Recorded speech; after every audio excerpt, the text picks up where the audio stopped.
देखा था standards on auditing 100 से शुरू होता है और 999 तक जाता है। मिनिमम 3 डिजिट नंबर से मैक्सिमम 3 डिजिट नंबर तक जाता है। लोवेस्ट 3 डिजिट नंबर से लेके हाईएस्ट 3 डिजिट नंबर तक जाता है। 100 से 199 के बीच में कोई भी स्पेसिफिक स्टैंडर्ड्स ऑन ऑडिटिंग नहीं है। 200 से 299 के अंदर में 9 स्टैंडर्ड्स ऑन ऑडिटिंग है। उसको हम लोग लास्ट लेक्चर में डिस्कस किए थे। 200 से 299 का ये सीरीज़ इस तरीके से जाता है और उसको याद करने का तरीका था obtain terminal quality dare to make company communicate with joy, that is happiness.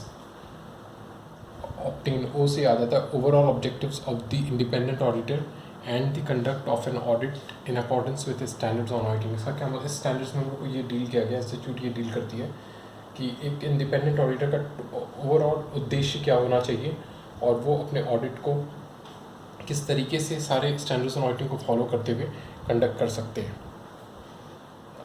210 में टर्म वर्ड से आ जाता है terms. Agreeing the terms of audit engagements. कभी कोई ऑडिटर ऑडिट के लिए अपॉइंट होते हैं तो वो क्या टर्म्स एंड कंडीशंस के बेसिस पे अपॉइंट होता है, वो पहले साइन करते हैं वो लोग। क्वालिटी से आ जाता है quality control for an audit of financial statement. इस स्टैंडर्ड्स ऑन ऑडिटिंग में ऑडिटर को बताया जाता है कि आप अपने ऑडिट के दौरान क्या क्या क्वालिटी कंट्रोल्स रख सकते हैं। डियर से डी वर्ड से आ जाता है डॉक्यूमेंटेशन। हम कोई भी डॉक्यूमेंटेशन शुरू करते हैं तो डियर लिखते हैं, तो डियर से डॉक्यूमेंटेशन, ऑडिट डॉक्यूमेंटेशन। इस स्टैंडर्ड्स ऑन ऑडिटिंग में ये बताया जाता है ऑडिटर को कि आप कोई भी वर्क करो उसकी प्रॉपर वर्किंग पेपर होनी चाहिए आपके पास। डॉक्यूमेंटेशन बहुत ज़रूरी होती है।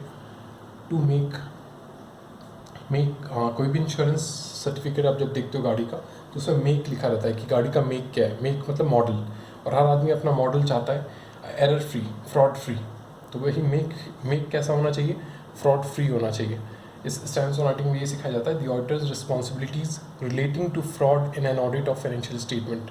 अगर ऑडिट के दौरान कोई फ्रॉड मिलता है तो उस फ्रॉड के प्रति ऑडिटर्स की क्या जिम्मेदारियां हैं, उन सारी चीज़ों को इस स्टैंडर्ड्स ऑन ऑडिटिंग में सिखाया जाएगा।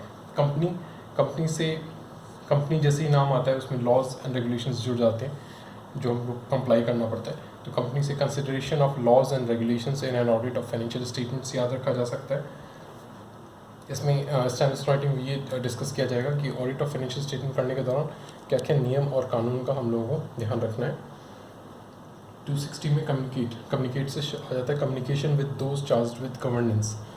इस स्टैंडर्ड्स ऑन ऑडिटिंग में ये बताया जाएगा कि अगर हम लोग ऑडिट के दौरान कोई भी दिक्कत आती है तो उसे हमें गवर्नेंस जो मैनेजमेंट है उसके साथ डिस्कस करना बहुत ज़रूरी होता है। 265 में विथ या डेफिशिएंसीज है एक तरीके का। विथ से वीकनेस, विथ वर्ड से डब्ल्यू से आ जाता है वीकनेस। एक सीनियर सिटीजन आए थे, हम लोग एक बार डिस्कस भी किए थे। तो वीकनेस, और वीकनेस का मतलब डेफिशिएंसीज।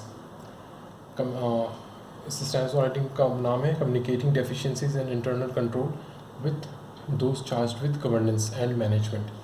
इस स्टैंडर्ड्स ऑन ऑडिटिंग में ये बताया जाता है कि ऑडिटर को जो भी डेफिशिएंसीज मिलती है इंटरनल कंट्रोल में, उस डेफिशिएंसीज को हमें मैनेजमेंट के साथ या दोस्त चार्ज विद गवर्नेंस के साथ डिस्कस करना चाहिए। अंतिम है स्टैंडर्ड्स ऑन ऑडिटिंग का नंबर 299 जॉय का मतलब होता है हैप्पीनेस। जे वर्ड से आ जाता है joint audit of financial statement. कई बार क्या होता है बड़ी ऑर्गेनाइजेशन होती है तो उसमें एक ऑडिटर से पूरा वर्क नहीं किया जा सकता है, तो 2-3 ऑडिट फर्म मिलके कंप्लीट ऑडिट किसी ऑर्गेनाइजेशन के ऑडिट को परफॉर्म करती है।